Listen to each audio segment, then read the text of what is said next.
¿Qué estarías dispuesto a dar por conseguir todo lo que deseas? Seguro has escuchado historias de pactos diabólicos, pero ninguna como la que imaginó uno de los mayores maestros de la literatura mexicana. Hoy, analizamos Un pacto con el diablo, de Juan José Arreola. Juan José Arreola nació en Zapotlán, el Grande, hoy Ciudad Guzmán, en Jalisco, en 1918, y falleció en 2001.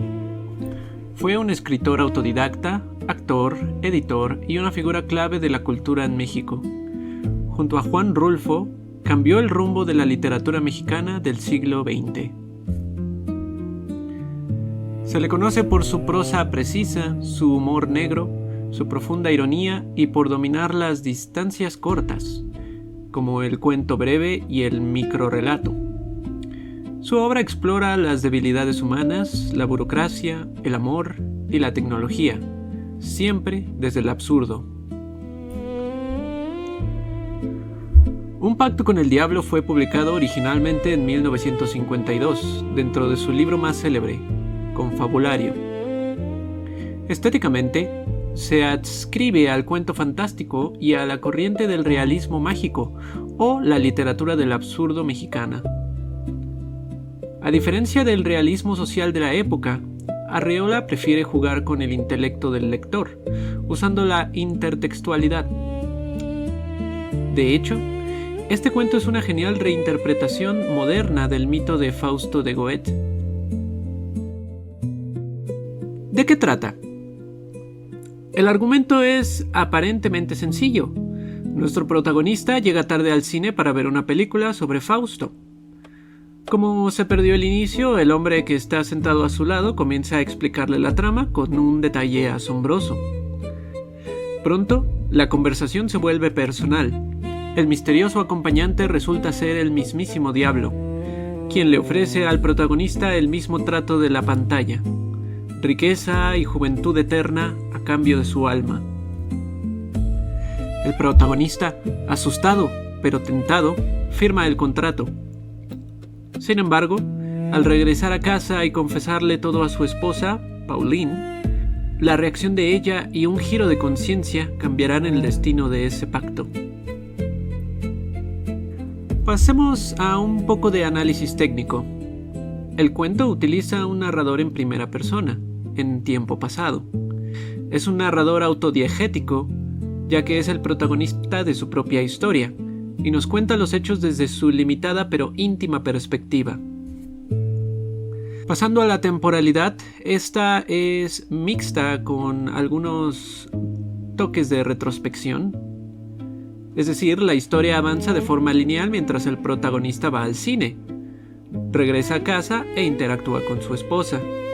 Sin embargo, la estructura se vuelve compleja porque el tiempo de la película que están viendo corre en paralelo, y el narrador nos cuenta los hechos después de que ocurrieron, recordando la experiencia.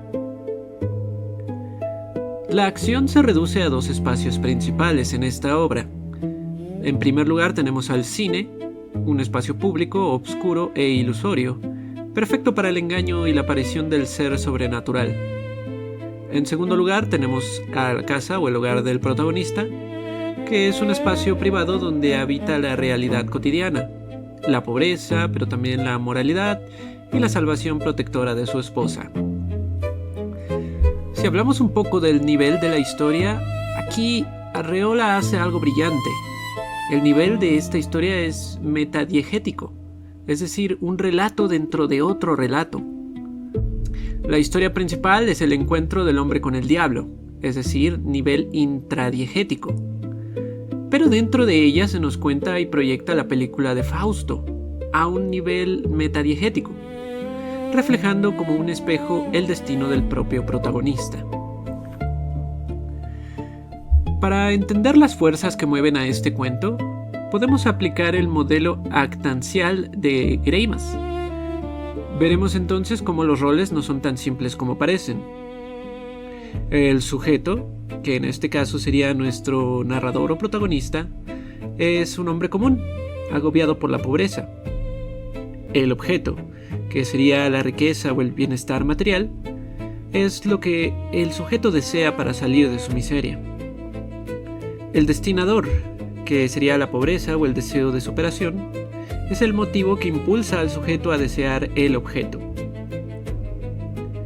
El destinatario, que sería el protagonista y su esposa, son quienes se benefician teóricamente de esta riqueza.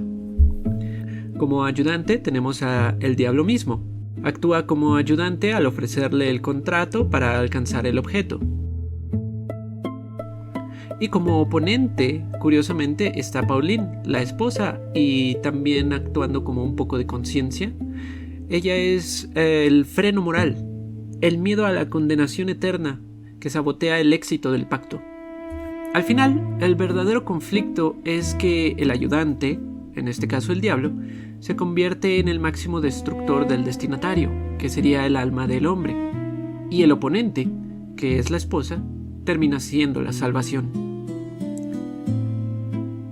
En conclusión, un pacto con el diablo es una crítica maestra a la ambición y una burla genial a los tropos clásicos de la literatura de terror. Arreola nos demuestra que, a veces, el mayor enemigo del mal no es un héroe con espada, sino la simple conciencia y el miedo a perder lo que nos hace humanos.